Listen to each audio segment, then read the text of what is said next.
বড় দুই দলই তাদের শক্তির মহড়া করেছে রাজধানীতে।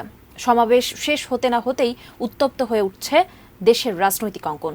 কর্মীদের ঢাকা না ছাড়ার আহ্বান জানিয়ে বড় ধরনের চমক সৃষ্টির চেষ্টা করছে বিএনপি। সেই সঙ্গে ঢাকার সব প্রবেশপথে অবস্থান কর্মসূচির ঘোষণাও দিয়েছে দলটি। অন্যদিকে রাস্তা বন্ধ করলে বিএনপির চলার রাস্তাও বন্ধ করে দেওয়া হবে বলে জানিয়েছেন আওয়ামী লীগের সাধারণ সম্পাদক ওবায়দুল কাদের। সেই সাথে তিনি ঘোষণা দেন এবারের খেলা হবে তারেক রহমানের বিরুদ্ধে। বিস্তারিত বাশিরুল আমিনের প্রতিবেদনে। গলি গলি মে শো তারেক জিয়া বড়া ছোট। ক্রমেই উত্তপ্ত হয়ে উঠেছে রাজপথ। আজ যেন ছিল সেই উত্তাপে নতুন করে জ্বালানির যোগান। বায়তুল মোকাররম বনাম পল্টনের যুদ্ধে উৎসুক দৃষ্টি ছিল পুরো দেশবাসীর। বায়তুল মোকাররম থেকে একেবারেই ফিল্মি কায়দায় ডায়লগ ছুড়েছেন ক্ষমতাসীন দল ও সহযোগী সংগঠনের শীর্ষ নেতারা। আওয়ামী লীগের সাধারণ সম্পাদক ওবায়দুল কাদের বলিউড স্টাইলে ডায়লগ ছুড়েন, তারেক জিয়া চোর হ্যায়, গালি গালি মে শোর হ্যায়। গলি গলি মে শো তারেক জিয়া বড়া ছোট। তারেক জিয়া চোর হ্যায়, গলি গলি মে শোর হ্যায়।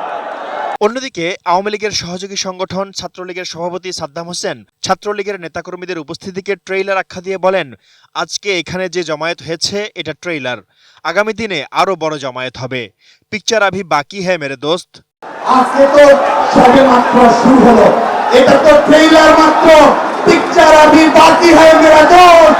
সামনের দিনে ছাত্র সমাবেশ আরো ব্যাপকভাবে এখানে সমবেত হবে।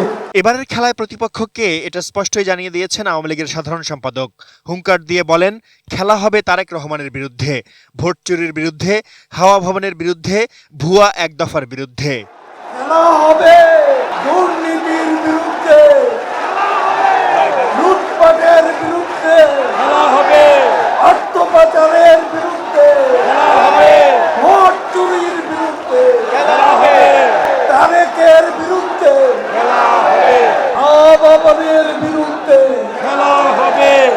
আমেরিকার কিছু কংগ্রেসম্যানকে টাকা দিয়ে জাতিসংঘ ও মার্কিন অ্যাম্বাসেডর বানিয়ে চিঠি লেখাচ্ছে তারেক রহমান। তিনি বলেন, লবিস্ট নিয়োগ করে টাকা দিয়ে কিছু মানুষকে দিয়ে জাতিসংঘ ও মার্কিন রাষ্ট্রদূতের কাছে চিঠি লেখানো হয়েছে। এই দুঃসাহস তারা পেল কোথায়? আমেরিকার কিছু কংগ্রেসম্যানকে টাকা খাওয়া, লবিস্ট নিয়োগ করে টাকা দিয়ে তাদেরকে কিছু জনকে দিয়ে জাতিসংঘে যুক্তরাষ্ট্রের অ্যাম্বাসেডরের কাছে চিঠি লেখে বাংলাদেশে জাতিসংঘের তত্ত্বাবধানে নির্বাচন করতে হবে। এই দুঃসাহস তারা পেল কোথায়? এদিকে মহাসমাবেশ শুরু হওয়ার বেশ কয়েক ঘন্টা আগে থেকেই পুরো পল্টন দখলে নিয়ে নেয় বিএনপি। পুরো সমাবেশ জুড়েই ছিল ক্ষমতাসীন দলের প্রতি নানা হুঙ্কার। বৃষ্টি উপেক্ষা করেই পুরো সমাবেশকে জমিয়ে রাখেন নেতাকর্মীরা। এ সময় নেতাকর্মীদের ঢাকা না ছাড়ার আহ্বান জানান বিএনপির শীর্ষ এক নেতা। পালনে আপনারা রাজপথে থাকবেন, শেখ হাসিনার পতন না দেখে ঘরে ফিরবেন না। কথা এক। দলটির স্থায়ী কমিটির সদস্য গয়েশ্বর চন্দ্র রায় বলেন, সমাবেশ থেকে কর্মসূচি আসবে, সবাইকে এই কর্মসূচি সফল করতে হবে, ফয়সালা করতে হবে রাজপথে। যারা ঢাকায় আছেন তারা ঢাকায় থাকেন।